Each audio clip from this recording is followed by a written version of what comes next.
ठीक है, आप वॉक शॉक भी करें, लेकिन कम से कम 2 हफ्ते में थोड़ा जोर लगाने की एक्सरसाइज करें, whether it is push-ups और planks, और थोड़ी सी जो ना स्ट्रेंथनिंग एक्सरसाइज कर लें, एरोबिक ठीक करें, फ्लेक्सिबिलिटी और स्ट्रेचिंग करें, थोड़ी सी बैलेंस कर लें। हर वक्त आप कोई भी एक्सरसाइज शुरू करें, थोड़ी देर पहले ये कर लें।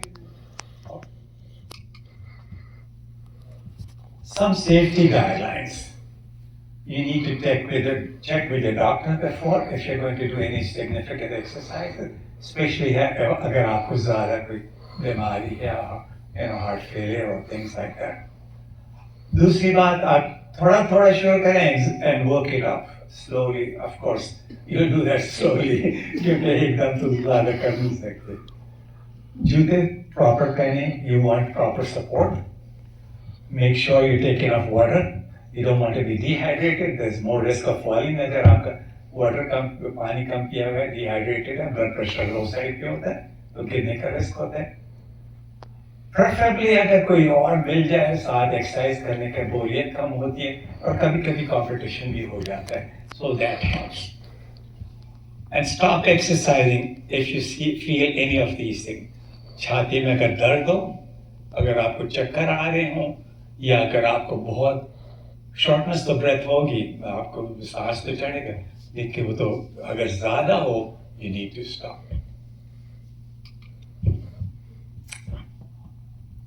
जब एक्सरसाइज करें कभी ब्रेथ होल्ड ना करें, क्योंकि आपको ऑक्सीजन चाहिए, और जो ब्रीदिंग होती है ना, वो ऐसी होती है कि जब आप रिलैक्सेशन फेज में होते हैं ना एक्सरसाइज के, देन यू इनहेल, और जब स्ट्रेंथनिंग में जब जोर लगा रहे होते हैं, then you exhale, breathe out. इस तरह साइकिल बन जाता है। जब when you are relaxation phase में, आराम के फेज में, then you take a deep breath, ये जोर लगा रहे हैं, then you exhale, take it out, but make sure you keep breathing, don't stop breathing जब आप कर रहे हैं। मील टाइम पे of course पेट भरा हो तो नहीं एक्सरसाइज करनी चाहिए, वो आपका खून तो पेट में गया है to do the digestion. On the other hand, खाने से पहले नहीं करे, उस वक्त हाइपोग्लाइसीमिया का ज़्यादा रिस्क होता है। So ideally जो एक्सरसाइज होती है वो दरमियान में होती है, between meal times.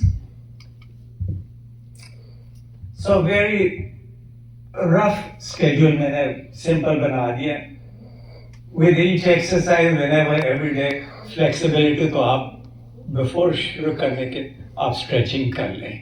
अगर upper exercise, upper limb की strength training करनी है, upper limb की stretching पहले कर लें। उसके बाद पहले दिन आप upper limb पे concentrate करें और बैक पे concentrate करें, upper limb, push-ups and back.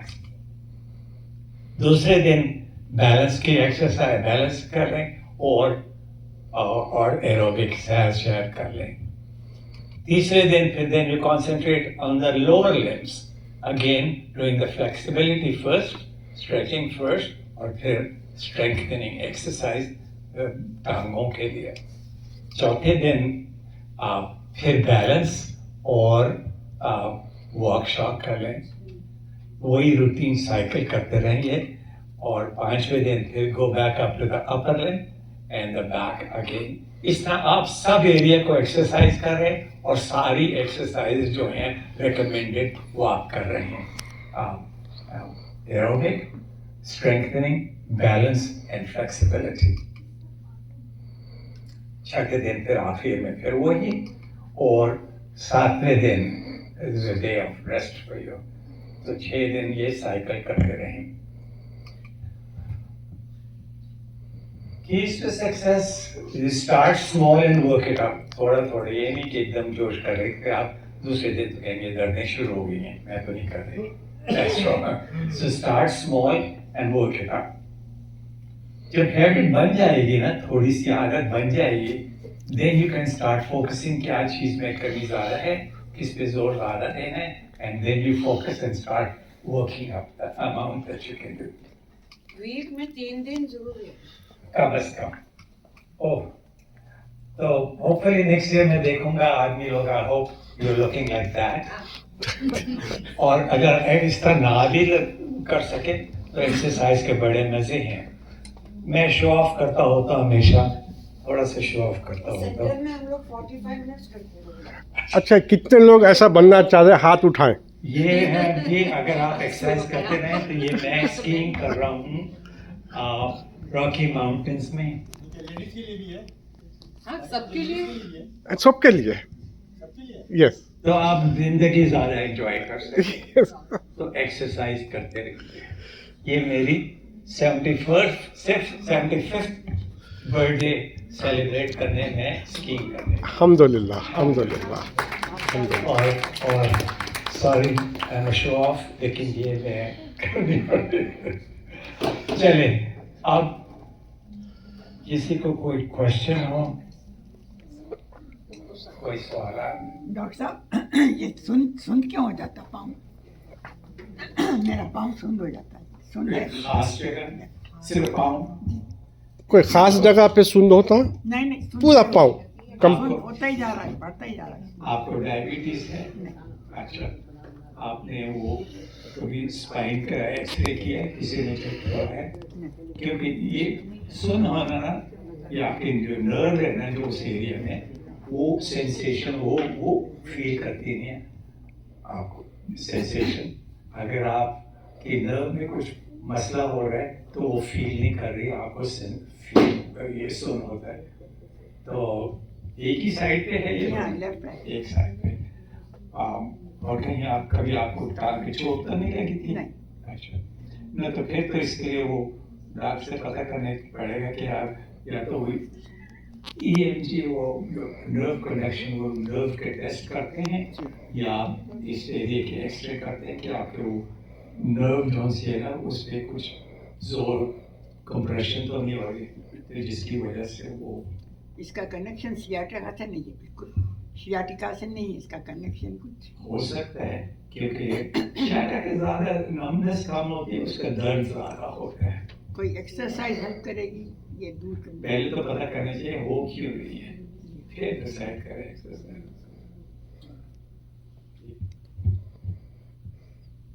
Thank you. मैंने और अभी आपको सुनाऊं, पिछले महीने मेरी और मीना की 50वीं वेडिंग एनिवर्सरी थी। माशाल्लाह, I माशाल्लाह, survived माशाल्लाह। 50 years of slavery. Yes yes, that's the right word.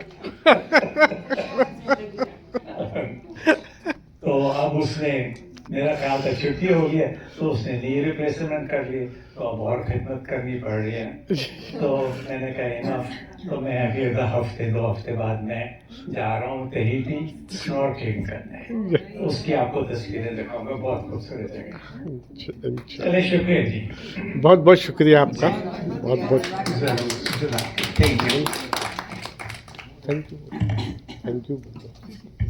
मैं बोलने की ज़्यादा आपको बीच में कहती है कि बूढ़े होते जाते हैं, बोलते जाते हैं। शुक्रिया डॉक्टर साहब का। Thank you so much. आप हमेशा आते हैं and we all benefit from your talks. We really benefit. एक last, I know I'm late, question पूछा। At what point, like where मैं list करती थी, but I started having shows Ramzan के बाद तो मैंने छोड़ी है। So at what point do we feel like okay, we're ready to get back into exercise? अच्छा, you cannot go back to the same level right away. You start much smaller. आपका दर्द ठीक हो गया? हाँ, वो तो गया, but I'm a bit scared कि फिर ना हो जाए। पहले आप कितने पाउंड्स पे थी? 20. So वो तो बड़ा अच्छा था that you were able to get to 20. You might want to start with 2 or 5 pound weights, or when you feel comfortable, so then you work it up. छोड़ना सबसे बुरी बात है, क्योंकि अब छोड़ दिया तो मसल्स कमजोर होते जाएंगे और फिर वही मसला आ जाएगा। So you have to keep those muscles strong to keep the joints in place strong. तो उसके लिए आप मसल छोड़ देंगे तो मसल कमजोर होंगे और मसला हो। तो अगर आपको दर्द नहीं हो, start small and gradually work it up. और दूसरी बात, इतना ना एकदम करें कि आपको दर्द हो। It should be very mild and work it out. Okay, thank you. Thank you for coming and helping us out. शुक्रिया आपका बहुत बहुत. आप लोगों को कुछ क्वेश्चंस है किसी को?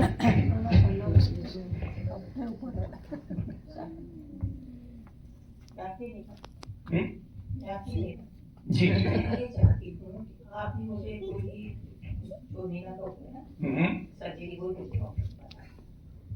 सर्जरी आपको नी का प्रॉब्लम है? अच्छा, ये जब डॉक्टर अमर बहेरी है, बड़ा अच्छा डॉक्टर, काफ़ी लोगों ने तारीफ की और उसकी रेटिंग्स भी बड़ी अच्छी है.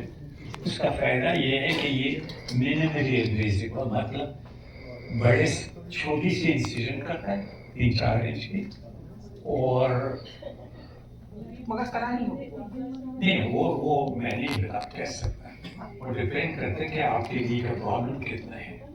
आपके नी के उन्होंने बताया है कि एक्सरे पे तो ये डॉक्टर है ना इसमें एडवर्ड में अच्छा. के नीचे ऐसे उसका नाम नहीं आ रहा, उसके पास गई थी सर्जरी के लिए, तो उसने कहा कि नहीं आप तो सर्जरी की अगर आप चलना फिरना आसान है. चलना फिरना तो आसान है. अच्छा, दर्द कितनी है? तो मेरा भी है अच्छा, ऊपर नीचे सीढ़ियों पे आप आसानी से जा सकते हैं.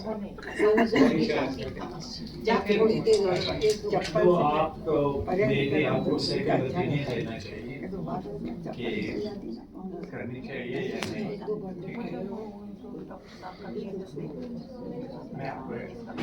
मैं दे दूँगा आपको, क्योंकि वो सर्जरी नहीं की अगर ज़रूरी है तो हमें अगर करनी चाहिए, ज़्यादा डिले भी नहीं, क्योंकि उससे मसल और कमज़ोर हो जाता है. एक ही टांग से नहीं, वो अच्छा है. और सर्जरी के 3 घंटे बाद उसने उसे चलना है, 6 घंटे बाद घर तो जा के, तो और घर में फिर फिजिकल थेरेपी हुई. फायदा है वो पूछ रहे हैं कि मोटे हैं तो कम करने के लिए क्या खाना. वेट लूज करने के लिए.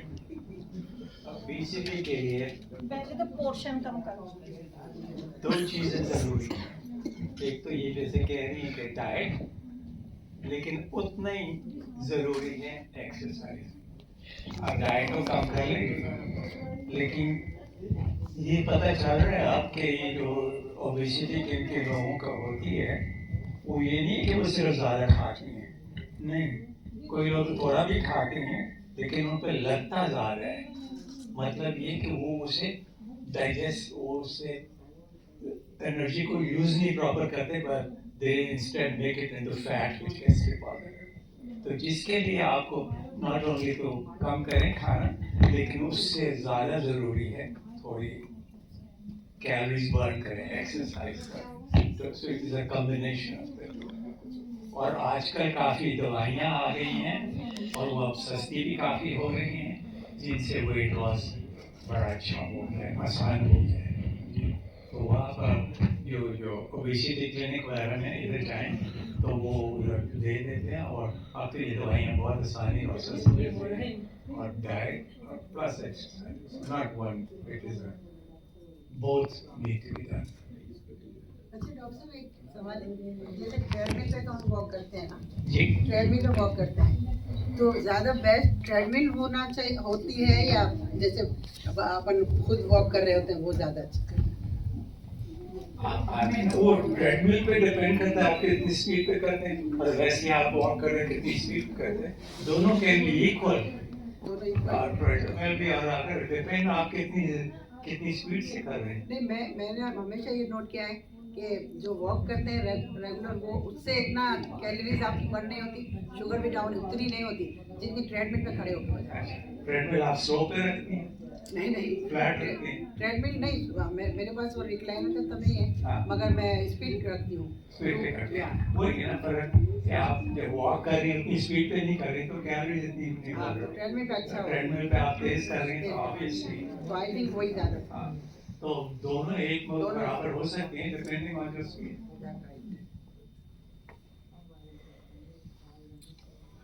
Will you recommend it truly sitting and Ozempic? नहीं, I'm not going to recommend anything. वो आप उनसे बात कीजिए। आजकल मेरी एक्सपीरियंस बिल्कुल नहीं है इस चीज़ों में, हालांकि मीना को उसने प्रिस्क्राइब की थी, एग्जाम्पल की थी, लेकिन अब और भी आ गई हैं, लेकिन you need to speak to a specialist to see which one is better. अब तो काफ़ी आ गई हैं। वो तो डायबिटीज के डॉक्टर ही बता सकते हैं ना, कि जो आपके प्राइमरी फिजिशियन होंगे उनसे पूछ सकते हैं ना कि हम क्या वो डॉक्टर रेगुलर डॉक्टर से बेहतर है अगर ओबेसिटी के जो डॉक्टर होते हैं। एंडोक्राइनोलॉजिस्ट नहीं, अब वो स्पेशलिस्ट इसमें Specialist, right. सिर्फ इसमें कॉन्सेंट्रेट